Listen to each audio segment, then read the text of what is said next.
Buenas, nosotros venimos a presentar lo que es la asignación número 4, que es la solución de controversias en tratados preferenciales. A nuestro grupo le tocó lo que es el tratado de TLC Canadá-Costa Rica y el TLC CARICOM-Costa Rica. Nosotros somos Christopher Alfaro, Erika Alvarado, mi persona Itzel Céspedes, Abigail Marchena y Jacqueline Méndez. Bueno, respecto a las generalidades, se toma en el caso de TLC Canadá en base a la sección 2 del Tratado en Solución de Controversias. Y en el caso de CARICOM, la Comunidad de Estados del Caribe, se toma del capítulo 13 de Solución de Controversias.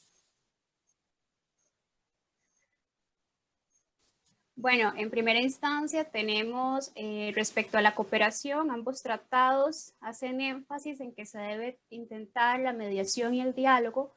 para llegar a un mutuo acuerdo entre las partes en lo que respecta a la interpretación y la aplicación del tratado. Respecto al foro seleccionado, tanto TLC CARICOM como TLC Canadá indican que se puede solucionar las controversias en el marco del tratado o en el marco de la OMC, pero una vez seleccionado alguno de esos dos foros se vuelve excluyente del otro. Respecto a la solicitud de consultas, TLC Canadá y TLC CARICOM establecen que deberán ser por escrito y referirse a cualquier medida vigente o en proyecto o respecto a cualquier otro asunto que considere que pudiese afectar el funcionamiento del tratado. Se tiene un plazo de 15 días a partir de la fecha de entrega en caso de aquellas mercancías que sean perecederas y necesiten que se dé una resolución con mayor urgencia.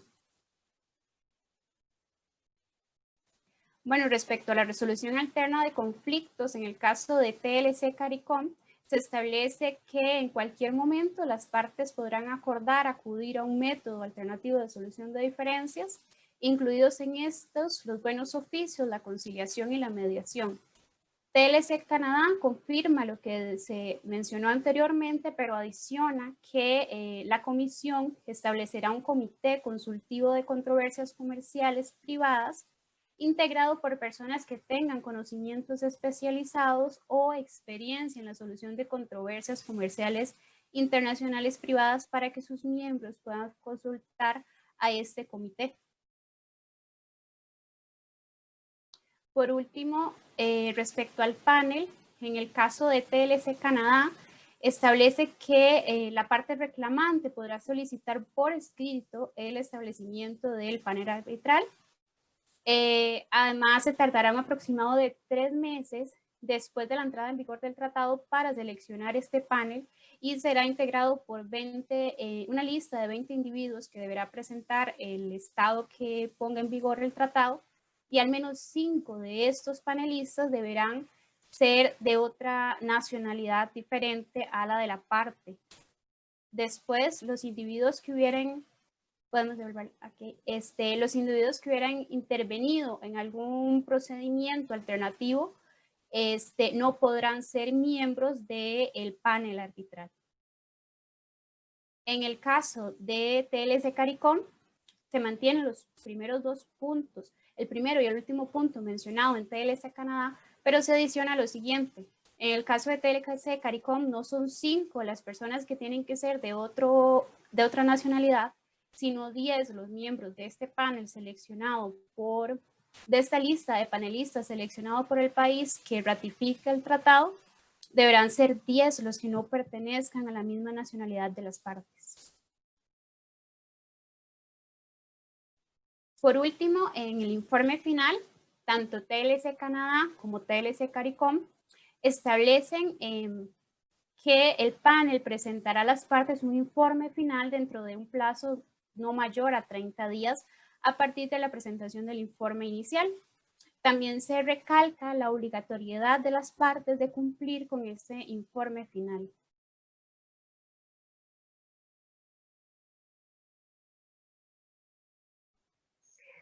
Buenas tardes. Bueno, ¿cuál es la importancia de los TLC en el seno de la OMC? Básicamente es bastante importante porque ambos comparten como los mismos objetivos, por decirlo así. Por ejemplo, la fluidez en el comercio internacional, la cual se podría lograr mediante una reducción de obstáculos para los productos y servicios que se exportan. Estos obstáculos podrían ser las prácticas desleales, como lo son las subvenciones a las exportaciones y el dumping. Por otro lado, fomentar la transparencia para que así no existan posibles controversias entre las partes. Sin embargo, eso es algo que a veces no se logra. También promover la integración comercial para que todos los miembros, tanto del tratado o en este caso de la OMC, tengan como las mismas oportunidades de competir en el mercado internacional. Por otro lado, tenemos el comercio sin discriminación, lo cual dice que los países no pueden discriminar entre sus socios comerciales y no pueden discriminar entre sus propios productos, servicios y nacionales entre los productos, servicios y nacionales de los otros países. Y esto sería básicamente más o menos como la importancia. Además de esto, como lo decía Abigail anteriormente, que todos los contratos y TLCs deben de tener un capítulo de solución de controversias para que los países puedan solucionar dichas controversias y se puedan restablecer las relaciones comerciales y el comercio internacional tenga mayor fluidez.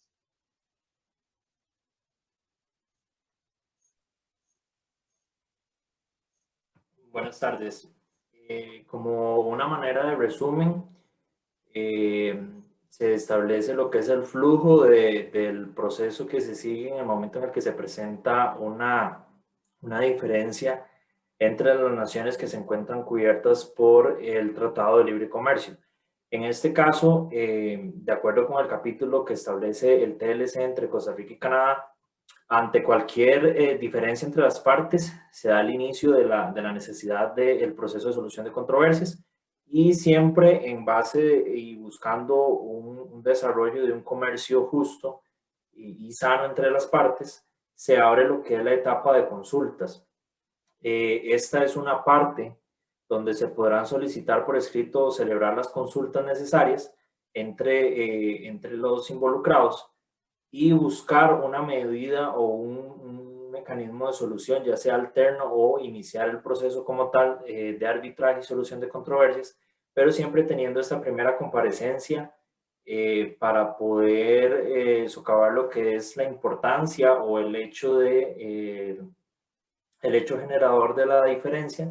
y poder establecer así si es necesario iniciar un proceso más robusto o si bien estas consultas como tal permiten una solución del mismo. Basado en esto podemos establecer un proceso de que si hay un acuerdo en las consultas, se cierra el proceso y se puede establecer una solución como les comentaba anteriormente. Si no, ahí es donde empezamos con lo que es el proceso de una solicitud de arbitraje. Una de las partes podrá solicitar crear un panel ante no alcanzar un mutuo acuerdo previo en las consultas. Como bien expuso mi compañera Abigail, este panel arbitral estará compuesto según la lista establecida de los 20 elegibles y las partes conformarán el panel con 3 árbitros consensuados.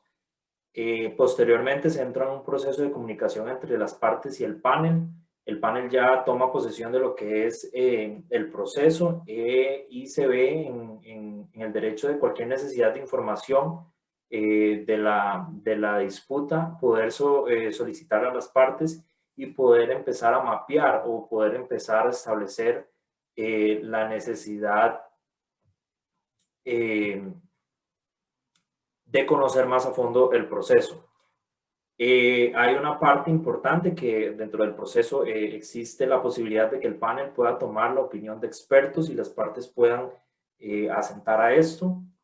Si el panel lo considera necesario y hay ciertas especificaciones dentro de lo que establecen las partes que genera la disputa que ellos consideran necesitan un poco más de profundidad en el desarrollo y la investigación, puede tomarse la opción de usar partes externas o expertos peritos fuera de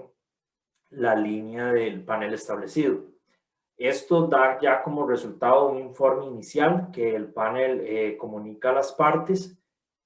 para su asentamiento, su conocimiento. En este informe inicial, el tribunal establece todo lo que son las aclaraciones de hecho, de su investigación, de lo que logró recabar de parte de las partes, de lo que es la disputa como tal, y da un primer acercamiento a recomendaciones iniciales de lo que puede ser la solución o de lo que puede disolver la disputa. Si es necesario, el panel puede establecer un proceso de observaciones o examen adicional que le permita reestructurar, reevaluar o poder profundizar aún más en el desarrollo de las disputas. Se genera el informe final, que ya ahora sí, en este momento, el panel presenta el informe final en un proceso de 30 días después de publicado el inicial, y deberá expresar la opinión unánime del panel en conformidad con lo que es la resolución final de la disputa. También, si no hubo voto unánime en cuanto a lo que es la solución expresa, se deben de dar a conocer los votos, más no la identidad del árbitro, y cómo se generó el consenso, cómo se generó la mayoría para que lograran establecer la solución del caso. Se publica este informe pasado 15 días de la emisión y el informe final se da a conocer a las partes. Es importante tomar en consideración que una vez conocido el informe por las partes, se inicia el proceso de cumplimiento del informe final, que en un plazo de 30 días desde la emisión,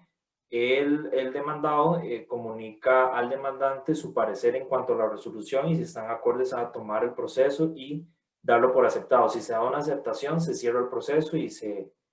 establecido el laudo del tribunal, se acata lo necesario y se ejecuta la resolución como tal. Si no, si la parte demandada establece que no hay un mutuo acuerdo, que no hay una línea de solución establecida que sea conforme con lo que las partes necesitan o establecen que es necesario,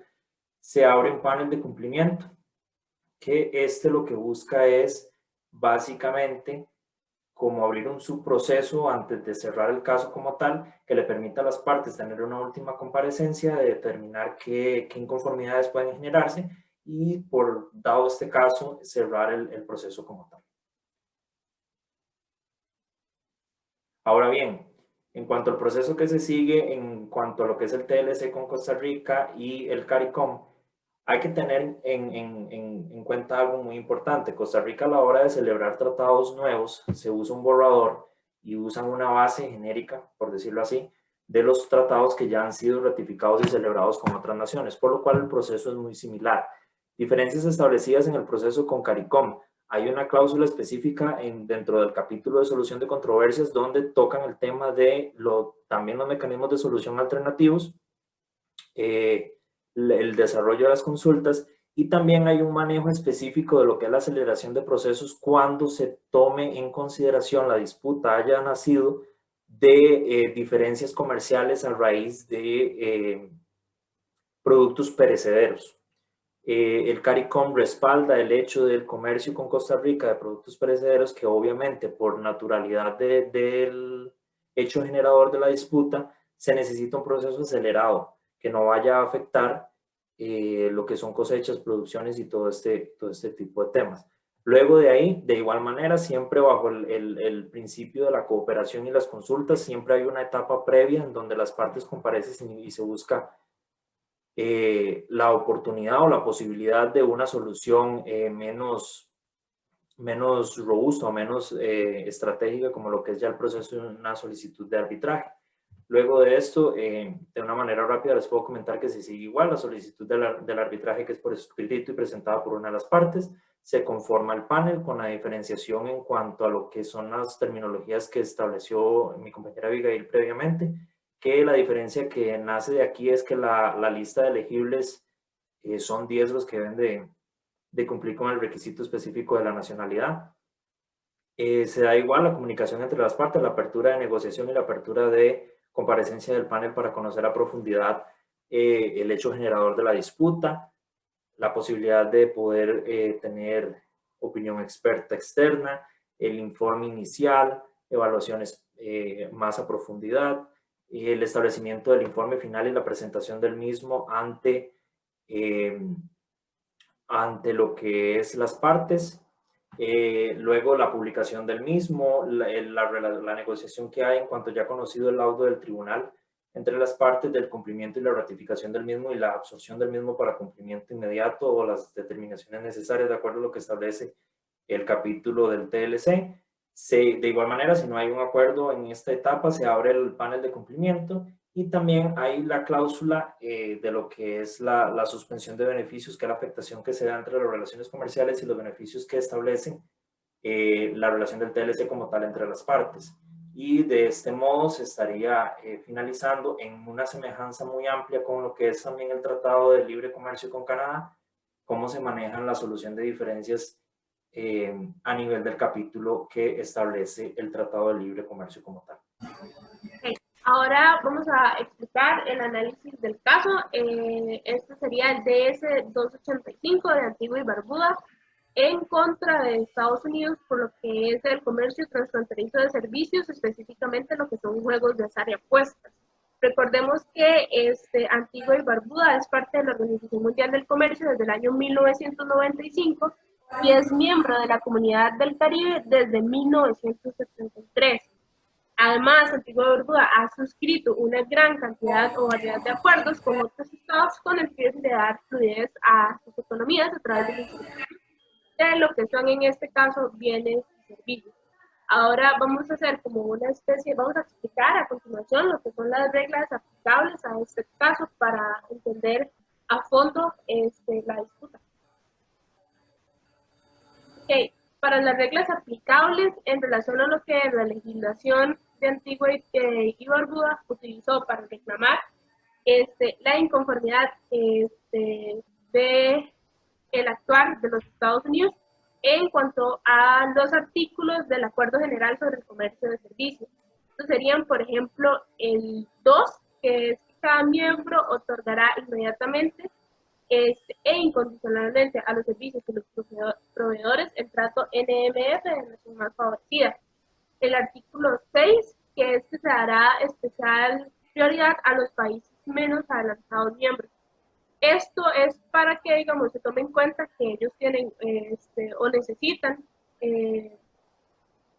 más ayuda, por decirlo así, o un mayor tiempo para adaptarse a las reglamentaciones aplicables en relación a los compromisos que puedan adquirir en este acuerdo. El artículo 8, donde cada miembro va a asegurarse que ningún proveedor monopolista de un servicio en su territorio actúe en el momento de suministrar el servicio objeto de monopolio en el mercado pertinente, de manera incompatible con las obligaciones en relación al Acuerdo General sobre Comercio de Servicios. Ahora bien, es el artículo 11, habla un poco de lo que ningún miembro aplicará restricción a los pagos y transferencias internacionales por transacciones corrientes. Luego tendríamos lo que es el artículo 16, donde habla que ningún miembro contrae compromiso, que si un miembro contrae un compromiso en materia de acceso a los mercados en relación con el suministro de un servicio por el modo de suministro mencionado en el apartado A del párrafo 2 del artículo 1, y si el movimiento transfronterizo de capital forma parte esencial del propio servicio, ese miembro esencial del producto de servicio se compromete al mismo tiempo a permitir dicho movimiento en el capital. Luego tendremos lo que es el artículo 17, en el cual hablan de